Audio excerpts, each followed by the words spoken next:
इस तीर्थ स्थल पर फाल्गु नदी के बालू से ही पिंडदान करने का महत्व है।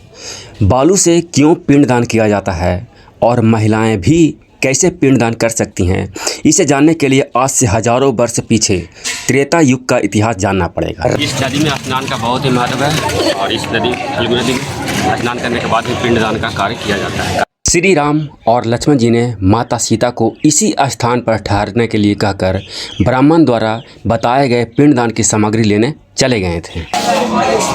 यही मंदिर है सीता माता का, जहाँ पे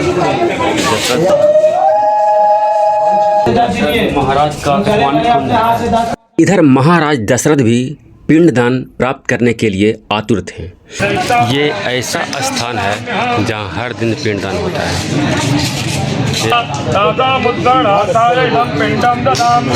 यह है स्टील ब्रिज।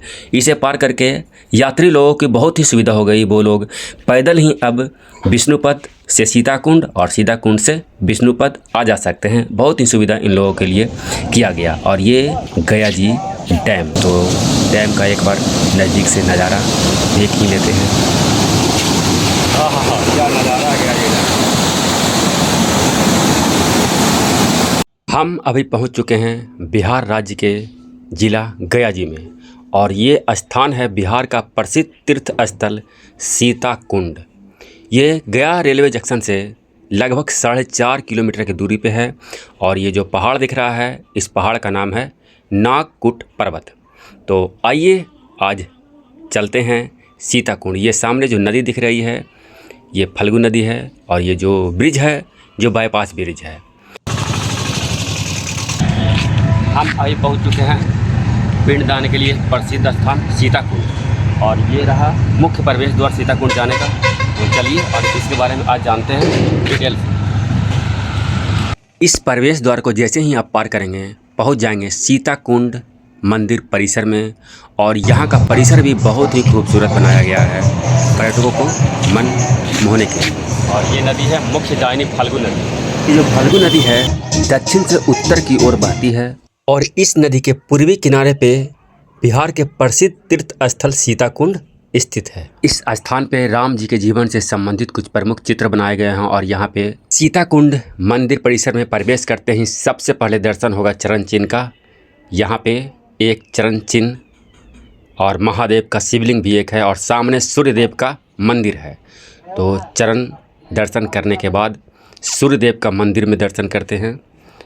जय सूर्य नारायण की जय।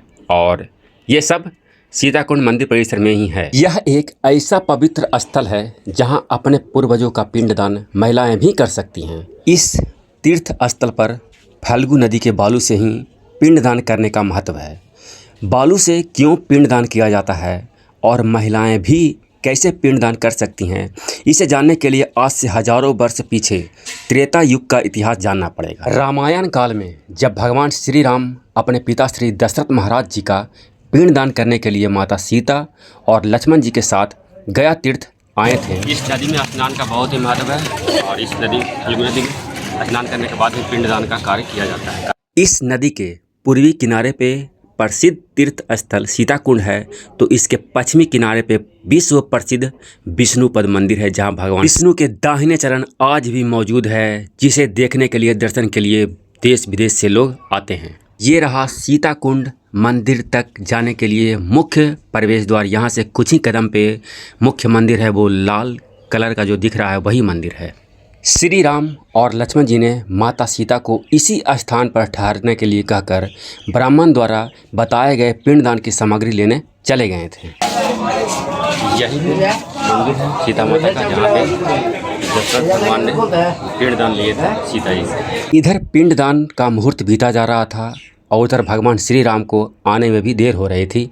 अब पहुंच चुके हैं गर्भगृह के बिल्कुल नज़दीक। तो सबसे पहले मंदिर में वो स्थान को दर्शन कर लेते हैं जहां पे दशरथ महाराज जी ने माता सीता जी से पिंडदान प्राप्त किए थे।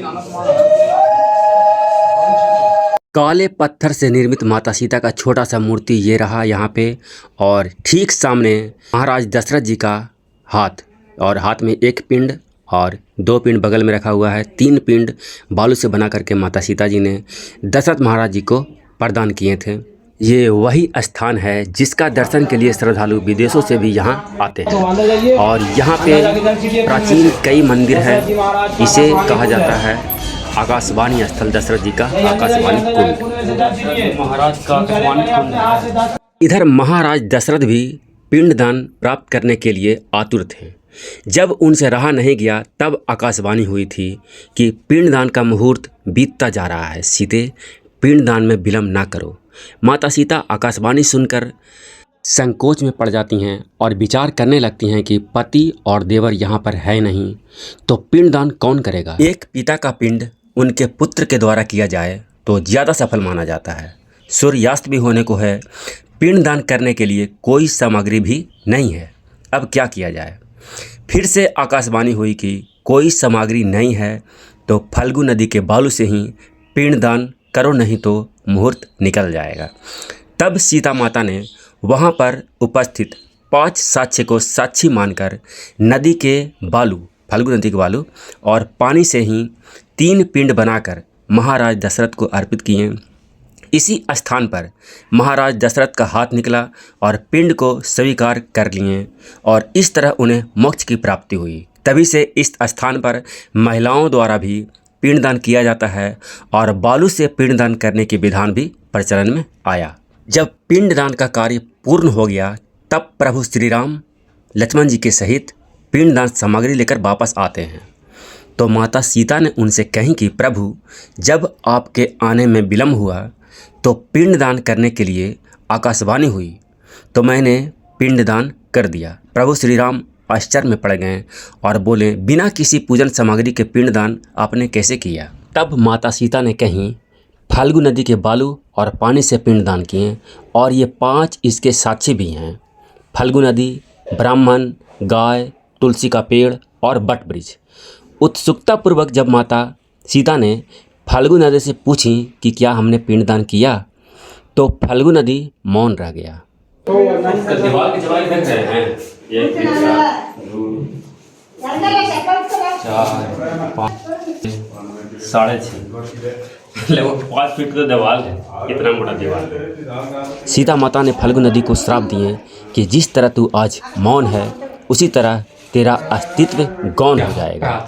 तब से फल्गु नदी में 12 मास पानी नहीं रहता है, केवल बरसात के दिन में ही इसमें पानी रहता है। हालांकि बालू को खोदने पर 1-2 फीट खोदिएगा तो उसके नीचे पानी आपको मिल जाएगा, यानी कि यह नदी अंदरूनी गौण होकर के बहती है, ऊपर 12 मास नहीं बहती है। फिर माता ब्राह्मण से पूछी। ब्राह्मण भी सोच में पड़ गया कि बालू के पिंडदान होने से मुझे दान दक्षिणा खाने पीने की सामग्री तो मिला ही नहीं, यदि फिर से पिंडदान होगा तो मिठाई दक्षिणा मिलेगा। यह सोचकर ब्राह्मण भी झूठ बोल दिया।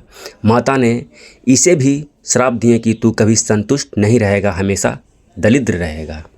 जब माता ने गाय से पूछी तो गाय यह सोचने लगा कि यदि आटा चावल तिल आदि से पिंडदान होता तो मुझे भी कुछ खाने के लिए मिलता। बालू से पिंडदान होने से कुछ खाने को नहीं मिला। यह सोचकर उसने भी झूठ बोल दिया। सीता जी ने क्रोधित होकर इसे भी श्राप दिए कि जिस मुख से तूने झूठ बोली है उस मुख से तो गंदगी खाएगी, कभी भी तुम्हारे मुख की पूजा नहीं होगी। आज भी गाय की पूजा उसके पीछे भाग की होती है, गाय का मुख पूजा नहीं जाता। फिर तुलसी के पेड़ से पूछा गया तो उसने भी झूठ बोल दिया, यह सोचकर कि पिंडदान में तुलसी दल का तो प्रयोग ही नहीं हुआ। माता सीता ने उसे भी श्राप दिए कि तुम गंदे स्थानों पर तो हरा भरा रहोगी परंतु पूजा स्तर पर सूख जाओगी। यहाँ पे ये खूबसूरत स्थान पेड़ों से भरा और पहाड़ से घिरा सीता वाटिका बनाया गया है। यहाँ पे ये स्थान पितृपक्ष मेला में पिंडदानियों से भरा हुआ रहता है।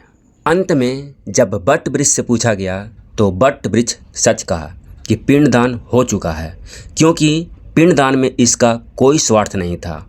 माता सीता ने बट वृक्ष को अक्षय होने का वरदान दिए। आज भी पेड़ों में सबसे ज़्यादा उम्र बट वृक्ष का ही होता है। ये सारी लीलाएं भगवान विष्णु के 7वें अवतार श्री राम के ही रचा हुआ था। यहाँ पे एक महादेव का मंदिर और यहाँ महादेव शिवलिंग के रूप में विराजमान हर हर महादेव की जय। और सीताकुंड मंदिर परिसर में ही पिंडदान आयोजित किया जा रहा है पंडा महाराज के द्वारा। ये ऐसा स्थान है जहाँ हर दिन पिंडदान होता है।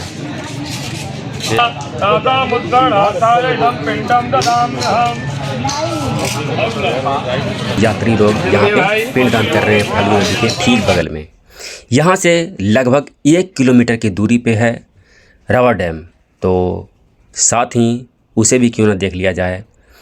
पैदल मार्ग बनाया गया है यहाँ से, और उस रवा डैम से होते हुए आप विष्णुपद मंदिर भी जा सकते हैं। यहाँ से एक बार चारों ओर का नज़ारा देख लेते हैं। ये जो सामने पहाड़ दिख रहा है वो ब्रह्म योनि पहाड़ है, और ये जो सामने मंदिर दिख रहा है वही है विष्णुपद मंदिर, जो इस नदी के उस पार है। मात्र आधा किलोमीटर की दूरी पे इसे पार किया जा सकता है। पैदल मार्ग बनाया गया। स्टील ब्रिज, रबर डैम नीचे है, और ये जो सामने दिख रहा है ये है स्टील ब्रिज। इसे पार करके यात्री लोगों की बहुत ही सुविधा हो गई। वो लोग पैदल ही अब विष्णुपद से सीताकुंड और सीताकुंड से विष्णुपद आ जा सकते हैं। बहुत ही सुविधा इन लोगों के लिए किया गया। और ये गया जी डैम, रवा डैम का नाम गया जी डैम है, और ये भारत का सबसे लंबा रवा डैम बनाया गया है यहाँ पे फाल्गु नदी के पानी को रोकने के लिए, क्योंकि सालों भर पानी रहता नहीं है। और अब पिंडदान यहाँ सालों भर होता है, तो पानी जमा रहने के कारण पिंडदानियों को पिंडदान करने में यहाँ पे सुविधा होती है, बहुत ही सुविधा होती है। इसीलिए खास करके यह डैम बनाया ही गया था। तो डैम का एक बार नज़दीक से नज़ारा देख ही लेते हैं। क्या नज़ारा आ गया ये।